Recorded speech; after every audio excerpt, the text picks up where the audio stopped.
But the main thing I remember about Kirsty growing up is her love of dancing. I first took her at the age of 3 to dance classes in London, and she ended up going to ballet school in Forest Gate.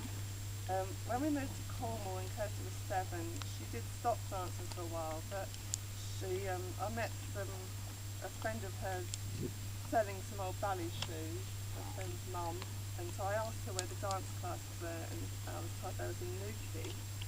So Kirsty ended up going weekly and sometimes twice weekly to Newquay to Pamela School of Dance, until she left to go to university at the age of 18.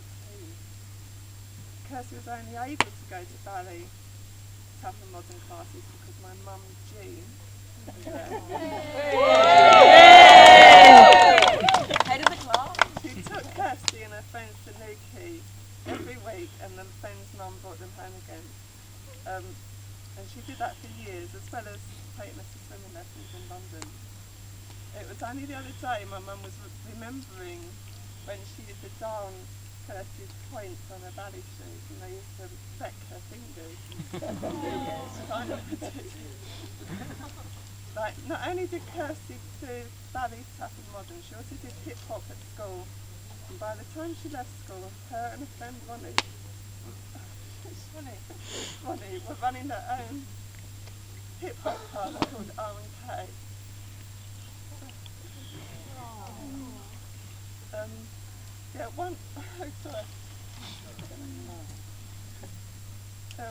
One year I went to a dance production, and it seemed that either Kirsty or our friend Tom were in every single dance, either together or separately. Kirsty then went off to uni to study dance at Roehampton University, and that's where she met Emily. For the moment she met Emily, it did not seem that she could be parted from her. On the odd occasion Kirsty came home during uni holidays, she could not wait to get back to uni to see Emily. Nothing short of staying in Cornwall. They have been inseparable ever since, and very much in love. I love Kirsty and very proud of her. Extremely lucky to have gained Emily as a daughter. Wish her best in the marriage.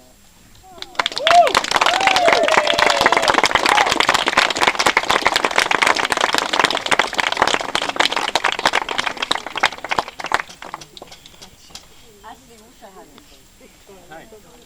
Good evening, everyone. Go on, Ash. Thank you. Come on, Ash.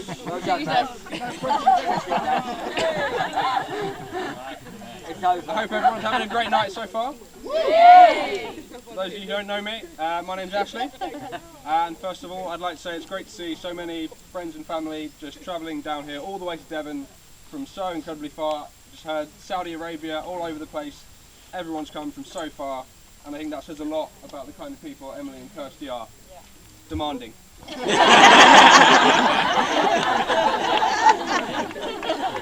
I'd like to thank Emily first and foremost. It's an honour to be stood here as her best man.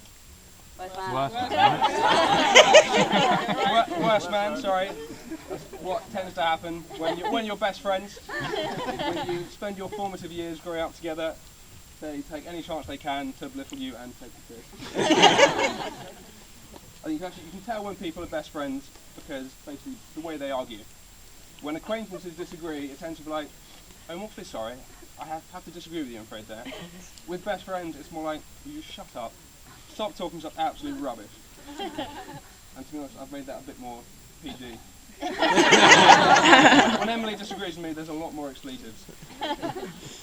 That said, despite going back more than 30 years now, that's weird saying that, Emily and I, we haven't really had that many arguments, to be honest, during our time together. I think the worst one we ever had started from something so trivial that I have no idea what it was, but it ended up giving us a pretty good story. Emily left my house in a real huff, and apparently we were both in a argumentative and stubborn mood, both furious with each other. 5 minutes after she left, I got a text saying something like, I just had a massive argument with Ash. He's a complete prick. Part of me was like, well, screw you too. And part of me was cracking up. So I just texted her back saying, I think you might have sent that to the wrong person. There was a short pause. You get those 3 dots when someone's typing. Another short pause. Then just one word. Shit. Ended up helping us get over the argument, to be honest, so it wasn't all bad. The pair of us have been pretty inseparable over the years. Obviously we were born right next door to each other, spent most of our lives together. And around age 7, we decided that rather than having to go all the way down the stairs, climb over the fence, up the other one's garden, up some more stairs to get into each other's rooms, why not just smash a wall? just have one giant bedroom. So we went around, started gathering some tools together, getting ready to smash a wall down, and our 7-year-old me said, "Mum, can I borrow your hammer?" She said, "What for?" "I want to make a door into Emily's room." Obviously they stopped us. If they hadn't, we might have made some headway. We did build other tunnels. We did build other tunnels, yeah. Being children as we were, one thing we didn't actually take into account was that our bedrooms weren't actually on the same floor. I think Emily's brother Ben might have been a little bit shocked when a 7-year-old came ploughing through his bedroom with a sledgehammer.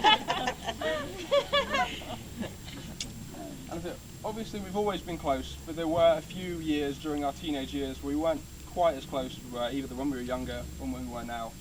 I'd moved up to London, Emily was still in Maidstone, and it was just before the days of smartphone and stuff, there wasn't quite as much connection there. So we weren't sharing everything. And I came down, I hadn't seen Emily, I think it was quite a while, it might have been like a year or something that I hadn't seen Emily.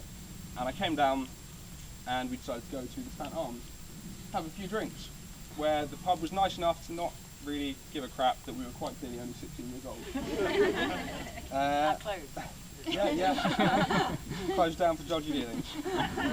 After a few drinks, I was stood there, probably more than a few drinks, I was stood there chatting to some of Emily's friends, and Emily comes sidling into the group, sways a bit, takes a big drag of her cigarette, leans towards me and goes, "Don't tell Ashley I smoke. It's a secret."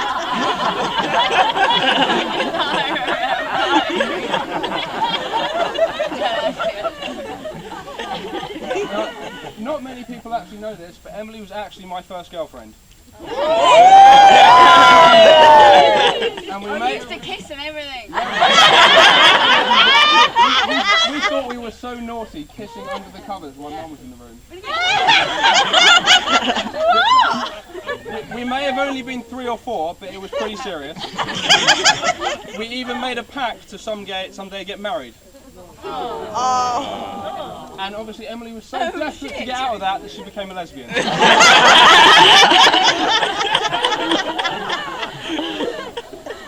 A big fear of mine has always been, what if Emily ends up with a girl that I can't stand, or a girl that can't stand me? But while I can't speak for her, I get on great with Kirsty, and honestly now I can't picture Emily with anyone else. I can't picture the two of them apart. Yeah. They've always been brilliantly matched, similar where it counts, with their differences complementing each other perfectly. Marriage can obviously be a lot of work, but I think it's always been clear that Emily and Kirsty were in it for the long haul. I think we can all agree that they both look fantastic today, and they've put on a fantastic wedding, not just for themselves, but for all their guests as well. And like I said, it's great to see so many friends and family here from both sides. And I have no idea what Emily and Kirsty were talking about. You all seem lovely to me.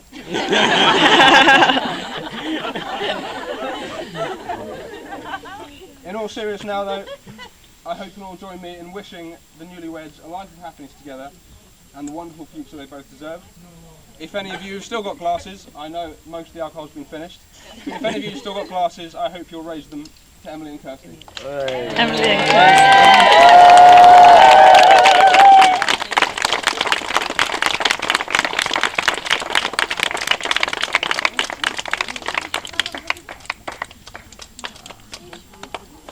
Of course, I'm not going to say very many words because I'm very emotional.